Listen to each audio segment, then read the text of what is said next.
All right, this is going to be a pretty cool little trick. We found a new way to make bleach models for bleach trays.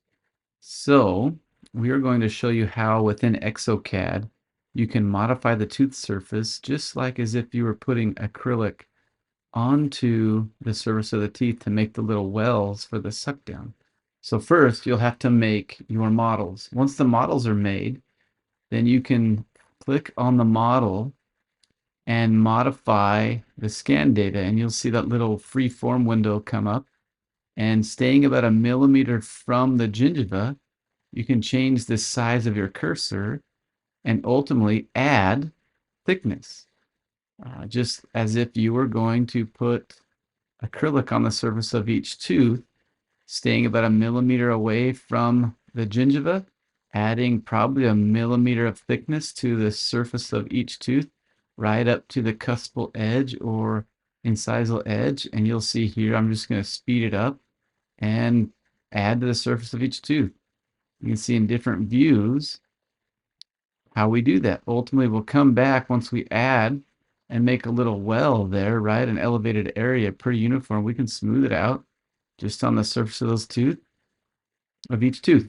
Now we, just like with the acrylic, the reason we stay a millimeter away from the gingiva, once we make this model and we do our clear suck down, we want that to go right up next to the tooth there, kind of seal the tooth to minimize the amount of bleach material that goes down onto the gums. So we still do that.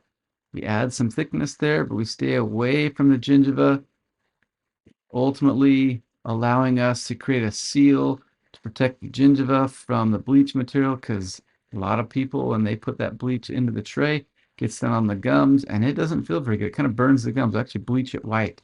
So this is a way to try to avoid that.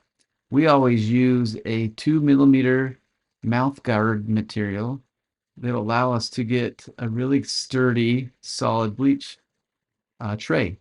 So once we've added to each tooth there, we can do the other if you're doing both arches.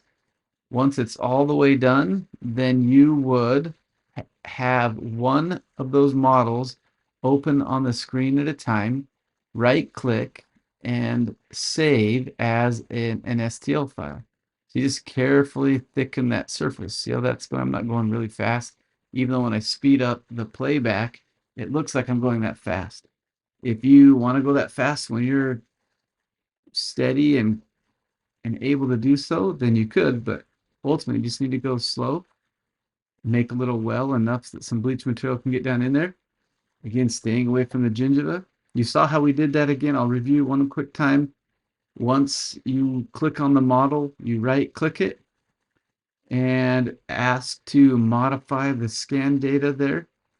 And the free form model will open up and you can click on add, smooth, and really build up those services. Again, once it's done, you will keep the one jaw open on the screen, click on the screen, not on the model, right click and save as the model that you'd like, just like there, save as, save it into the folder that you need it to go to, and save as an STL file. Then you'll be able to find those and print the models.